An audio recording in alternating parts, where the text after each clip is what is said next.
లేకున్నా ఆహా ఏమి గుణమయా అని రామచంద్రుడు కూడా నీ ముందర పనికిరాడయా అన్నాడు. వాడికి కళ్ళు కిందికి మీదికున్నా కూడా ఏమి నేత్రాలయా పద్మనేత్రుడు ఏనివని పొగడాలి. కారణం వాని జేబులో వచ్చి మన చేతిలో పడాలి.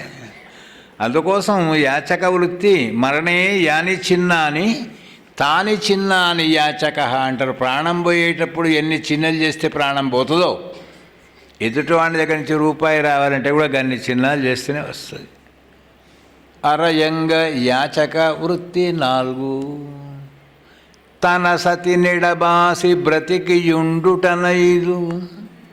భార్య గారుములో ఉంది, భర్త గీరుములో ఉన్నాడు, మాట లేదు, ముచ్చట లేదు. ఎప్పుడు చూసినా కూడా ఆమె వచ్చేవరకు ఈయన రూమ్లో వస్తున్నాడు, ఈమె వచ్చేవరకు ఆమె రూమ్లో వస్తున్నాడు. అది 5వ కష్టం. తన సతి నెడబాసి బ్రతికియుండుటనైదు గురిలేని బంధువుల గూడుటారు. వెనకటి కాలంలో సంబంధాలు చేసుకుంటే ఎలా ఉండేది, ఎంత ఆనందంగా ఉన్నారు వాళ్ళు, ఇప్పుడు ఎందుకు లేరు? పెద్ద పాయింట్ అండి. ఇప్పుడు ప్రపంచమంతా అనుభవిస్తున్న కష్టం ఇది. చుట్టెరికం అన్నారండి వెనకట. చుట్టెరికం అంటే అర్థం ఏమిటి? చుట్టూ కూడా ఎరక ఉన్నవాళ్ళు. ఆ అమ్మాయిని వీళ్ళింటికి ఇచ్చారు, వీళ్ళ అమ్మాయిని వాళ్ళింటికి ఇచ్చారు. వాళ్ళు మాకు దూర బంధువులు, వీళ్ళు మాకు దగ్గరి బంధువులు, వీళ్ళు కావలసిన వాళ్ళు, వీళ్ళు పరిచయస్తులోని తెలిసిన సంబంధాలు చేసుకునేవాళ్ళు. వెనకట చూసేవాళ్ళు పెద్ద మనుషులు, చేసుకునేవాళ్ళు పిల్లలు. ఇప్పుడు ఏమైపోయింది? పిల్లలు చూసుకున్న తర్వాత పెద్దలు ఆమోదించవలసిన పరిస్థితి ఏర్పడడంతో ఎన్ని రకాల మనస్పర్ధలు వస్తున్నాయి. ఎక్కడ దాకా వస్తున్నాయి దాంపత్యాలంటే విడాకుల దాకా వస్తున్నాయి. గమనించండి ఒకసారి. గురిలేని బంధువుల గూడుటారు, స్నేహము గల చోట అప్పు తెచ్చుట నేడు. స్నేహితుల దగ్గరికి పోయి అప్పులు అడగదు, తెచ్చుకోవద్దు. ఫోన్లో మాట్లాడదామన్నా భయమేనండి. మా ఆయనకు తెలియకుండా ఇచ్చినా కొంచెం తొందరగా ఇచ్చి చేపకు ఫోన్ పట్టుకొని గేట్లకు పోతున్నామేమే, ఏమైంది? మా ఫ్రెండ్తో మాట్లాడుతున్నా. ఫ్రెండ్ ఎక్కడది? అప్పులోడు వాడు. మనం ఇచ్చినాం, వాడు ఇచ్చుడు లేదు. ఏమైపోయింది? ఆఖరి వరకల్లా గట్టిగా పోయి లొల్లి పెడదామా? ఇక్కడ ఇంట్లో అడుగుతారు, పైసలు ఎక్కడి నువ్వు ఇవ్వడానికి? మరి ఎట్లా దొరికినాయి ఈయనకు ఆమెకు తెలియకుండా ఈయనకు తెలియకుండా ఆమె ఇస్తే ఏమైంది? అప్పుడో ఇప్పుడో రూపాయి 2, 10, 5 దాచిపెట్టినాయి, కట్టగట్టి వాడి చేతిలో పెట్టేసిన. వాడు అడిగేటప్పుడు ఎంత ముద్దుగా అడిగిండు వాడు. నువ్వు ఎప్పుడు ఫోన్ చేసినా 5 మినిట్స్కి తెచ్చిస్తా. నువ్వు ఎప్పుడు ఫోన్ చేసినా 5 నిమిషాలే. అంటే ఎప్పుడు చేస్తూనే ఉండు నువ్వు, నేను ఎప్పుడు ఇస్తూనే ఉంటా అన్నట్టు దాని లెక్క. స్నేహము గల చోట అప్పు తెచ్చుట నేడు, దీనుడై అత్తింటి కేగుటెన్మిది.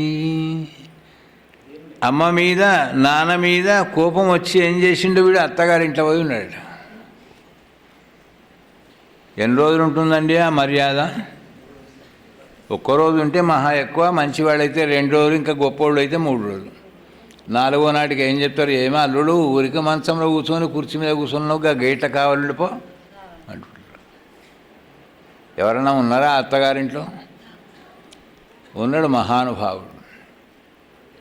కాదంబరి కావ్యాన్ని రాసినటువంటి యొక్క గుణాఢ్యుడు అనే పండితుడు. ఏమైందట గుణాఢ్యుడు అనే పండితుడు అంటే? మహాపండితుడు ఆయన.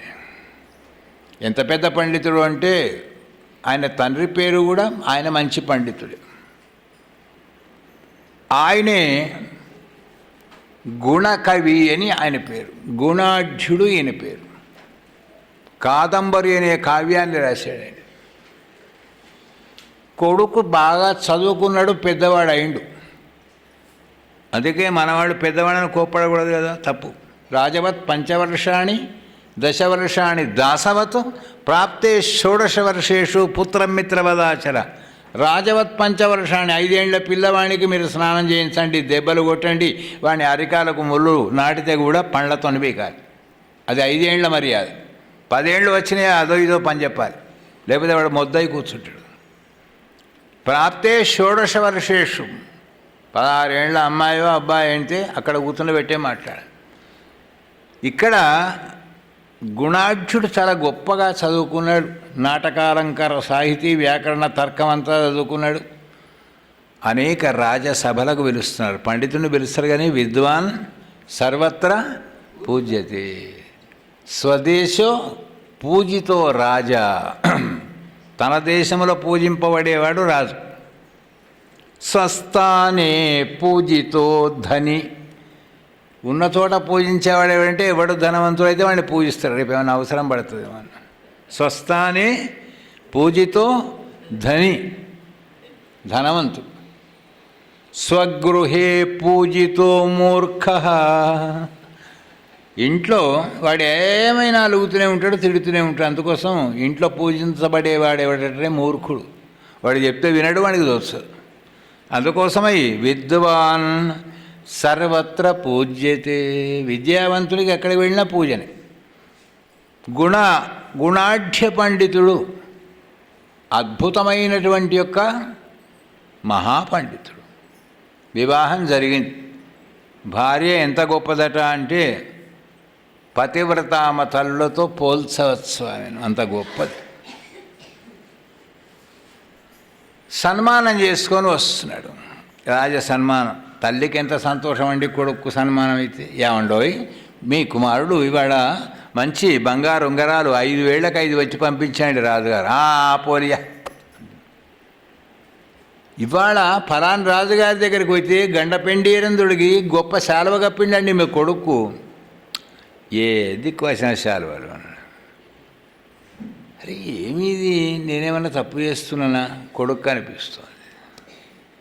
దాని తర్వాత ఎన్నెన్నో సన్మానాలు వస్తే చూసి చూడనట్టే చూస్తున్నాడ తండ్రి. ఈయనకి ఏమైపోయింది గుణాఢ్యునికి అంటే కొద్ది రోజులకు ఏం తండ్రిని గింతంత సన్మానమో సత్కారమో మంచి పేరు వస్తే తల్లి తండ్రి సంతోషపడతాడు. మా అమ్మ సంతోషపడుతోంది కానీ ఈయనెందుకు సంతోషపడడం లేదు అనుకున్నాట. అది కోపం ముదిరిపోతే ఏమవుతుంది? కోపం తాపం అవుతుంది. తాపం బ్రహ్మహత్య చేయడానికి కూడా వెనకాడదండి. ఓనాడు తల్లి తండ్రి ఇద్దరు రాత్రిపూట నాన్నగారు పడుకున్నాడు. కొంచెం పాదసేవ చేస్తోంది తల్లి. పైన అటుకుంది. దానిలో ఇంత బండ పెట్టుకొని కూర్చున్నాడు గుణాఢ్యుడు. ఎందుకంటే తండ్రి మీద ఎత్తేద్దామని. పాదసేవ చేస్తూ భార్య అడిగిందండి, ఏమండి గింతంత చదువుకుంటేనే ఎంతో మెచ్చుకుంటారు కదా కొడుకును, ఇంత పెద్ద పండితుడు రాజుల యొక్క సభలలో సన్మానాలు పొందుతుంటే మీరు ఒక్కసారి కూడా అన్నారు ఏమిటంటే, పిచ్చిదానా నీకు ఒక రహస్యం తెలియదు. తల్లి ఎంత పొగిడితే పిల్లవాడికి అంత ఆయుష్యం ఎక్కువ. తండ్రి ఎంత కోప్పడితే వాడికి ఆయుర్దాయం ఎక్కువని. నేను పొగిడితే వాడు ఆయుష్యం అయిపోతాడే.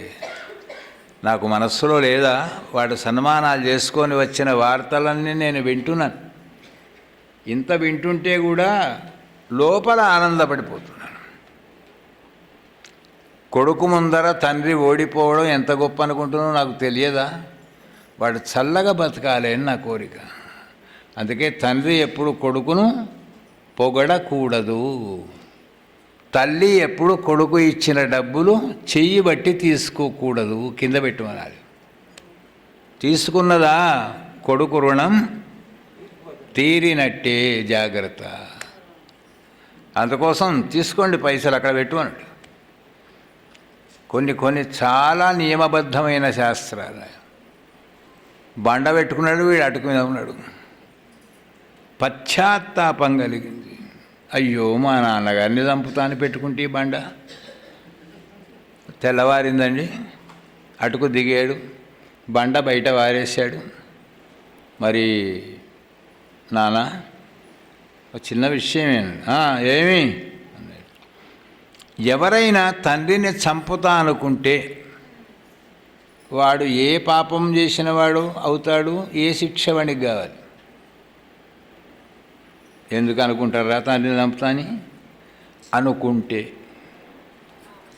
అనుకోడు. కాదు కాదు కాదు, అనుకుంటే. ఎందుకు అనుకుంటాడు? పిచ్చివాడు, తండ్రిని చంపుతా అనుకుంటాడు కొడుకు. అనుకుంటే అనుకుంటే వాడికి శిక్ష వేరే ఏముండదు రా బాబు. సంవత్సరం అత్తగారింట్లో ఉండి రావాలి, అదే శిక్ష. భార్యకి సంగతి తెలియదండి.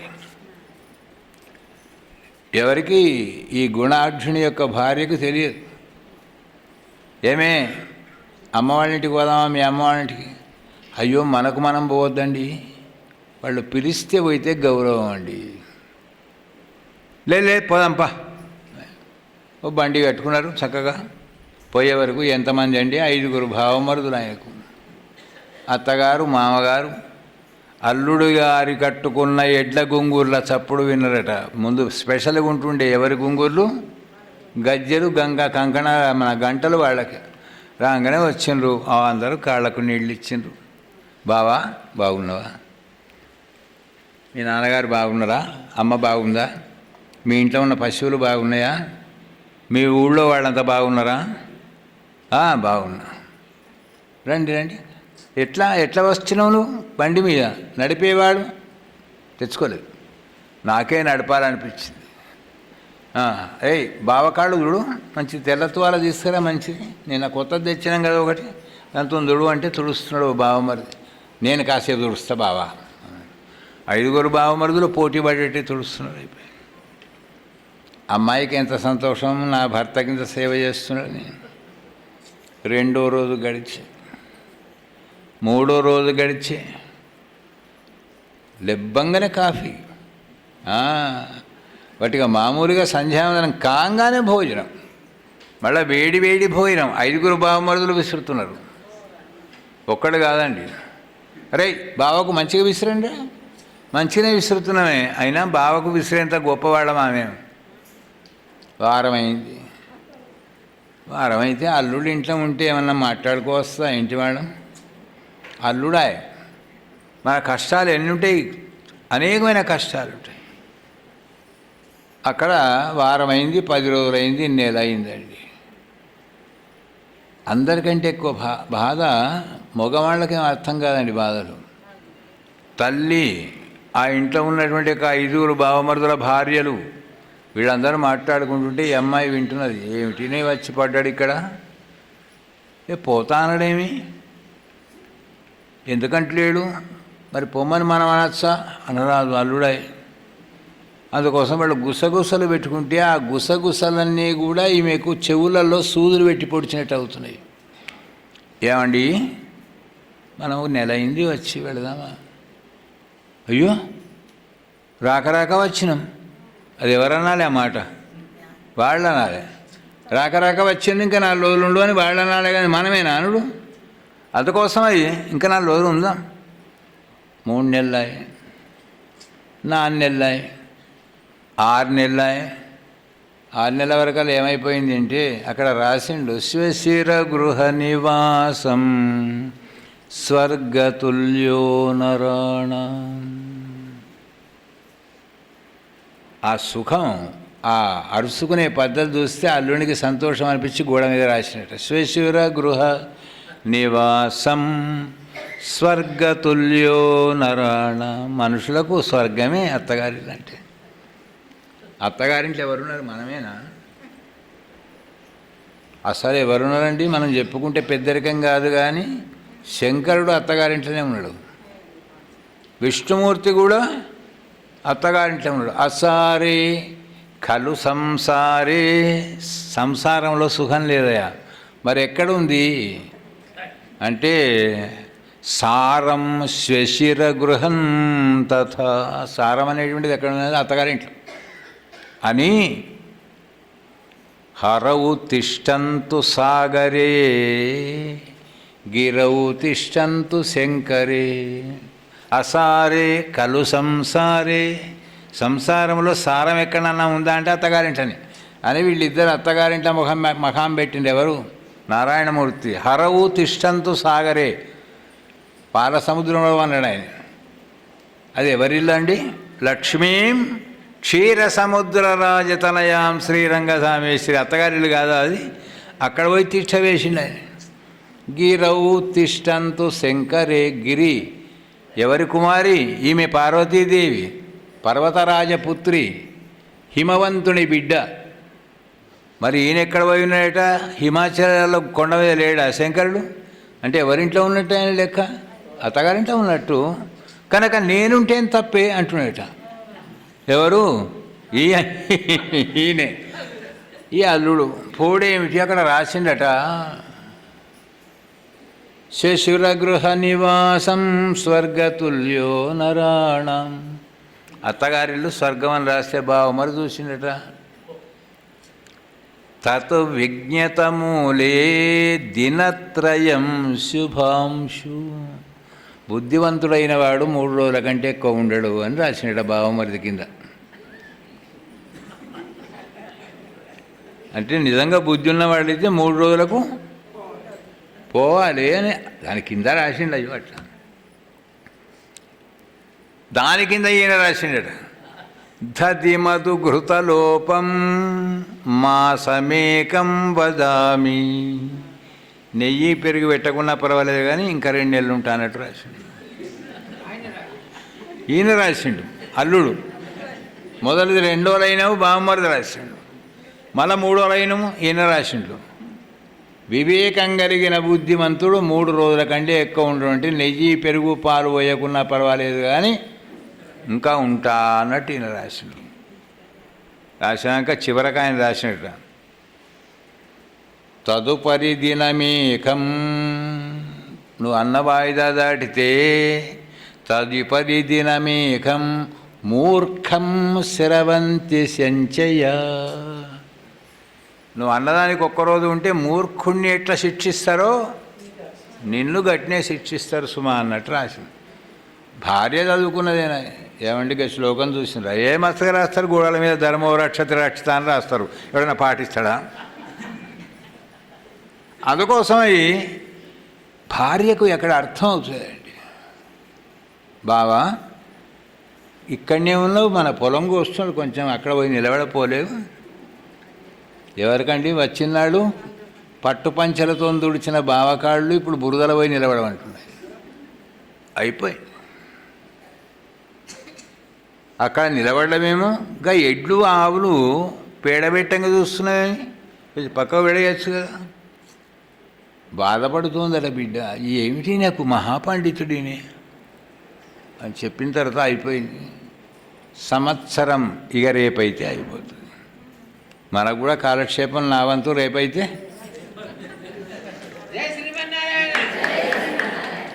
రాశాడట ఒక శ్లోకాన్ని, అవిచారాయథా కార్యం ప్రమాదస్తు యథస్తతా విచారేతు యథా కార్యం సుఖం శాంతిం ప్రయచ్చతి. ఎవరు రాశారు? ఈ మహానుభావుడు గుణశేఖరుడు. ఈయనకు అందమైన పేరు కూడా ఇంకోటి ఉంది, భారవి అని ఒక మహాకవినే. ఆ గుణశేఖరుడే భారవిగా రాజసభలో విలబడ్డాడు. ఆ శ్లోకాన్ని రాశాడు, విచారం లేకుండా ఏ పని చేసినా ప్రమాదాన్ని ముంచుకొస్తుంది, విచారం చేసి ఏ పని చేసినా అది సుఖాన్ని ఆనందాన్ని ఇస్తుంది అని దానిలో ఉందండి. వెనకట శ్లోకాలు పండితులు అమ్ముకునేవాళ్ళండి, రాసితే కొనుక్కునేవాళ్ళు కూడా ఉండేది. మంచి ఇప్పుడు అయ్యగారికి కట్నం పెట్టాలంటే కేవలంగా పంచెలు కానీ పైసలు కానీ కాదండి, ఒక మంచి పద్యాన్ని రాసి కట్నం పెట్టినా గొప్పనే, అది మంచి పుస్తకం ఇచ్చినా గొప్పనే, ఒక మంచి మాట చెప్పినా గొప్పనే. ఏమే ఇది ఇక్కడెక్కడ దుకాణంలోనేమో తీసుకుపోయి అమ్మకరా అని, నాకు మీ మొహమే చూడబుద్ధి అవుతలేదు. ఏమిటిది మనకి కర్మం, ఏడాది నుంచి మా అమ్మ కూడా విసుక్కుంటున్నది. ఏమైనా తినుడు, బల్ల మీద కూర్చుడు, బల్ల మించి లేచి కుర్చీ మీద కూర్చుడు, కుర్చీ మించి లేచి మంచంలో పడుడు, పడినాకనే మళ్ళీ ఛాయ్ టైంకు అత్తయా ఛాయ్ అయిందా ఈయన అడుగుతున్నాడు. వాళ్ళేమనాలి, అల్లుడా ఛాయ్ తాగా రమ్మని పిలువన్నా, ఉల్టా అయిపోయింది పరిస్థితి. ఆ శ్లోకం రాసిండు, భార్యకి ఇచ్చిండు. ఆ దుకాణం ఏదో అమ్ముకున్నది ఆమె. ఏమి ఇచ్చిండట ఆయనే అంటే ఓ 10 రూపాయలు ఇచ్చిండు. నీకు ఈ 10 రూపాయలు వచ్చినాయండి, ఉంచుకో, నీకు చిల్లర ఖర్చుకు ఉంచుకో. ఆ శ్లోకానికి విలువ తెలియని వాడు అనుకున్నాడు. ఒక వ్యాపారస్తుడు పాపం వివాహం అయింది. అప్పుడు సముద్ర వ్యాపారాలు చేసేవాళ్ళు పడవలలో. వ్యాపారస్తునికి వివాహం అయింది. ఓ 2 రోజులు గడిచిన తర్వాత అర్జెంటుగా వ్యాపారస్తులందరూ కూడా కలిసి ఫలానా దేశానికి వ్యాపారానికి పోతున్నాం, వస్తావా అని అడిగారు. అంటే ఒంటిగా పోరాదు ఆ దేశానికి. ఇప్పుడు పెద్ద పెద్ద దేశాలకు యాత్రలకు పోవాలంటే అందరం కలిసిపోవాలి కదా. మళ్ళీ నాకు ఆ టైం దొరకదు, వాళ్ళు టైం ఇయ్యరు అనుకొని వాళ్ళతో పాటు ఏమైనా నేను పోతున్నా, అయ్యో పెళ్ళి 2 రోజులు పర్వాలేదు, భగవంతుడు నీకు ఆ ఉన్నటువంటి అనుకూల కాలంలో ఏదో ఫలితాన్ని ఇస్తాడులే అనుకుంటూ వెళ్ళిపోయిండు. కొన్ని రోజులకు తెలిసింది ఈమెకు, నేను గర్భవతిని. కొడుకు పుట్టాడు. కొడుకును అల్లారు ముద్దుగా పెంచుకుంటోంది. పెరిగినాడు, పెద్దవాడైనాడు. ఎన్నేళ్ళు వచ్చినాయి వాడికంటే 20 ఏళ్ళ పిల్లవాడు. హాయిగా వాడు కూడా మంచి వ్యవహారాలు చేస్తున్నాడు. ఎవరు ఏ పని చేస్తే వాళ్ళ పరంపర అదే పని చేస్తారు కదా, వ్యాపారం చేస్తున్నాడు. 20 సంవత్సరాల తర్వాత కొన్ని కోట్ల రూపాయల ధనంతో తిరిగి వస్తున్నాడు. ఈయన వచ్చాయట. వస్తూ ఈ భారవి ఉండేటువంటి యొక్క ఊళ్ళోంచి రావాల్సి వచ్చింది. అక్కడ ఈ శ్లోకాన్ని కొనుక్కున్నవాడు తన చిన్ననాటి మిత్రుడు. మరి ఈ వ్యాపారి ఎంత గొప్పవాడంటే ఈ శ్లోకాలు, గ్రంథాలు, పుస్తకాలు చదవడం చాలా ఇష్టం ఉన్నవాడు. ఏం భాయ్, ఏమన్నా కొత్త శ్లోకాలు వచ్చాయి? నిన్న ఒకటి వచ్చిందా, ఇది చూసినాడు. అవిచారే యథా కార్యం ప్రమాదంతో భవిష్యతి, విచారేతు యథా కార్యం సుఖం శాంతిం ప్రయచ్చతి. ఎంత బాగుందా శ్లోకం. విచారం చేసి ఏ పనైనా చేయాలి అని ఉంది. అయితే అప్పుడు కూడా వెనకటి కాలంలో అందరూ రక్షణ కోసం కత్తి ధరించేవాళ్ళు. ఆ కత్తి ఒరలో పెట్టుకున్నాడు చిట్టి. ఇంటికి వెళ్ళాడు, తలుపు కొట్టాడు. పని మనిషి తలుపు తీసింది. రాత్రి 11:30-12 గంటల ప్రాంతం. చక్కగా ఏది ఆమె నేను పడుకున్నదండి, రేపు మాట్లాడిస్తే కానీ వాళ్ళ పడుకున్నదాన్నే చూద్దామని వెళ్ళే వరకు ఆమె పక్కలో కొడుకు పడుకున్నాడు. కొడుకు పుట్టిన సంగతే వీడికి తెలియదు. 20 ఏళ్ళ యువకుడు అయ్యేవాడు. ఆమె కంటే పొడుగుగా ఉన్నాడు. వీడికి ఎందుకో చెడు ఆలోచన వచ్చింది. ఇలాంటి దాన్ని బతకనీయవద్దు అనుకున్నాడు. సర్వని కత్తి తీశాట. చిట్టు అని చిట్టి కింద పడ్డది. అవిచారే యథా కార్యం ప్రమాదంతు భవిష్యతి, విచారేతు యథా కార్యం సుఖం శాంతిం ప్రయచ్చతి. అవును, కత్తి తీశాను చంపేద్దామని, కానీ నాది పొరపాటైతే మెల్లగా లేపాడు. వచ్చారా స్వామి? వచ్చాను. ఆ చిట్టి చూసి, చిట్టి చూడకపోతే కత్తి దిగేదే. చూసిండు ఆ చిట్టి, చదివిండు, లేపాడు ఆయన. స్వామి దండం పెట్టింది. అర్ధరాత్రి హారతి ఇచ్చింది, కూతుళ్ళో పెట్టింది. ఒరేయ్, మీ నాన్నగారు వచ్చారా అనిపించింది. అయిపోయి ఒక్కసారి అనుమానమంతా కాశీకి వెళ్ళిపోయింది. లేచాడు, నమస్కారం చేయి, మీ అనుగ్రహ ఫలం వీడు. మీకు చెప్పుతామా వార్త అంటే మీరు ఏ దేశంలో ఉన్నారో తెలియదా, కనుక వాడిని అదృష్టం ఉన్ననాడు మిమ్మల్ని చూస్తాడు అని అనుకున్నాను. నాన్నగారికి దండం పెట్టాట. రైట్. వెంటనే ఆ ఊరికి పోయిండండి. ఎవరి ఊరికి? ఈ భార్య ఉన్న ఊరికి వెళ్ళాడు. ఏ ఫ్రెండ్, ఈ శ్లోకం నీకు అమ్మిన వాడేవాడయ్యా. ఈ ఊళ్ళో భారవేనో పండితుడు ఉన్నాడు, వాళ్ళ అత్తగారు ఊరు ఈ ఊరు. ఒకసారి రమ్మనాయన. ఈ చిన్న చిట్టి శ్లోకం చేయంగా నా కుటుంబం బతికింది, నేను బతికినాను. లేకపోతే భార్యను చంపేస్తుంటే కొడుకు గిట్ట క్రూరుడిది, వాడు నన్ను చంపేస్తునేమో, కుటుంబం అంతా విచ్ఛిన్నం తెచ్చిన 20 కోట్ల రూపాయలు నేలపాలైపోతుండే వచ్చినాయట. ఆయనను తీసుకురావన్నా అన్నాడు ఫ్రెండ్. తప్పక, లేదా మనమే వాళ్ళ ఇంటికి పోదాం, ఎట్లయినా పర్వాలేదు, మరి మనమే పోదాంపా. ఏం తీసుకుపోదాం? ఏం తెచ్చావు నువ్వు? నేను 50 లక్షలు తెచ్చిన ఆయనకి ఇవ్వడానికి. పట్టు దోతులు తెచ్చిన, పట్టు చీర తెచ్చిన, పలహారాలు తెచ్చిన, పోదాం పమ్మన్నారు. అయ్యా భారవి గారు ఇక్కడ ఉండే ఇల్లు ఏదండి? నేనే. ఎవరు? ఏం కావాలి? మహాత్మా మొదలెత్తిన కూర్చో. పాద ప్రక్షాళన చేసిండ్రు, బొట్టు పెట్టిండ్రు, గంధం పూసిండ్రు, శాలువ కప్పిండ్రు, రూపాయలు చేతిలో పెట్టిండ్రు. దాని తర్వాత నీ శ్లోకం చేయంగా మా కుటుంబం దక్కింది అని సాష్టాంగ దండం పెట్టిన తర్వాత, ఏమి ఇవాటికి సరిగ్గా చివరి రోజు, అత్తగారింటికి ఉండవలసిన రోజు, సామానంత సదురు ఇవాళనేనా, ఇప్పుడే, నిమిషం కూడా ఇంకా ఆలస్యం లేదు. బావలు అనిపించి, బావ అప్పుడే పోతున్నావా అన్నట్టు. అందుకే ప్రయాణ వైరాగ్యం అంటుంటారు, శ్మశాన వైరాగ్యం అంటున్నారు. ప్రయాణ వైరాగ్యం అంటే ఏమిటి? చుట్టాలు ఉన్నంతసేపు తిట్టి పోగా అప్పుడే పోగొడితే అని అంటుంటారు. అప్పుడే పోగొడితే అంటే వాళ్ళు ఉండడానికి వచ్చారా ఇక్కడికి? బావా రేపు పోలేరు, ఒక్క క్షణం ఉండ, అయిపోయింది. మా నాన్నగారికి ఇచ్చిన వాయిదా. మామగారు ఇలా రండి, నాకు నా భార్యకు 360 రోజులకు చీరలకు కానీ, బట్టలకు కానీ, భోజనానికి కానీ, ఇతరత్ర ఎంత ఖర్చు అయింది? అయ్యో మీ దగ్గర పైసలు తీసుకుంటామా? మా దగ్గర కాదు, తీసుకోవాలంటే లెక్కకు లెక్కనే. అక్క చుట్టమైతే కాదు కదా, మీ అక్క చుట్టమే మీకు, కానీ లెక్క కాదు కదా. ఎవరి వాళ్ళకి ఇచ్చేసి బయలుదేరాడు. మాకేం అర్థం కావడంటే మీకు ఒక మాట చెప్తున్నా. ఎవడైతే మనస్సులో తండ్రిని చంపాలి అనుకుంటాడో, ధర్మశాస్త్ర ప్రకారంగా మనకి వేరే శిక్ష లేదట, అత్తగారింట్లో ఏడాది ఉండాలన్నట.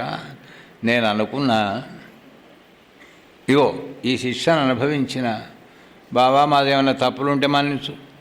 తప్పులంటే 4 రోజులు ఒప్పులే ఉన్నాయి.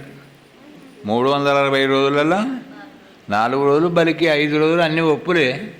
ఇక 355 రోజులు అన్నీ బర్లను కాయిస్తుంది, పిడికలు చేయిస్తుంది, పెండలు చేయిస్తుంది, పొలాల కావలు పెడుతుంది, చివరి వరకులా చెత్త ఊడిపిస్తుంది, మోయిస్తుంది.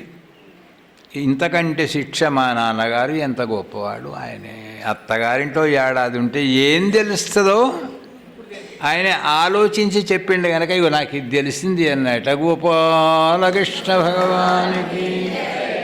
అందుకోసమే దీనుడై అత్తింటికేగుటెనిమిది అష్టకష్టాలలో. మనకెందుకు వచ్చింది కథ ఇప్పుడు? అష్టకష్టాలంటే ఏమిటో తెలిసింది. దీనుడై అత్తింటికి ఏగుట 8, ఇవి 8 కష్టాలు. అష్టకష్టంబులీరీతి స్పష్టమగును రజిత గుణసాంద్ర రఘువంశ కులాబ్ది చంద్ర రాజరాజేంద్ర పొనకంటి రామచంద్ర అని ఓ మహానుభావుడు రాశాడు ఈ పద్యాన్ని. ఎప్పుడో ఓ 12వ శతాబ్దంలో ఎప్పుడో రాశాడు. అందుకోసం ఇవి ఒక్కడు తీర్థయాత్ర పోకూడదు. తనకు తాను వండుకుంటే ఎంత కష్టం ఉండి ఆఫీసుకోవన్నాయి, వంట చేసుకోవన్నాయి. చదువు నేర్వకయున్న సభకు పోవుట 3, అరయంగ యాచక వృత్తి 4, తన సతిని ఎడబాసి బ్రతికియుండుట 5, గురిలేని బంధువుల గూడుటారు, స్నేహము గల చోట అప్పు తెచ్చుట 7. స్నేహమే, అప్పు అప్పే ఉండాలి తప్ప స్నేహం గల వాని చోట అప్పు ఇవ్వకూడదు, తేకూడదు. తెచ్చే ఇస్తే ఏమవుతుందో ఎవరైనా ఇచ్చిన వాళ్ళు ఉంటే మెల్లమెల్లగా స్టడీ చేయండి. గట్టిగా అడగలేము, మెత్తగా వాడు ఏడు. అందుకోసమే దీనుడై అత్తింటికి ఏగుట 8 అష్టకష్టంబులు ఈ రీతి స్పష్టమగును. అందుకే డబ్బు ఆర్జనాం ఆర్జతే దుఃఖం ఆర్జితానాంచ రక్షణే నాశే దుఃఖం వ్యయే దుఃఖం దిగర్థం దుఃఖ కారణం. సంపాదించడం కష్టమే, సంపాదించిన దాన్ని చాటుకు దాచుకుందామా అని మొన్న ఎవరో దాచుకున్నారు. భార్యకు తెలియకుండా భర్త, భర్తకు తెలియకుండా భార్య,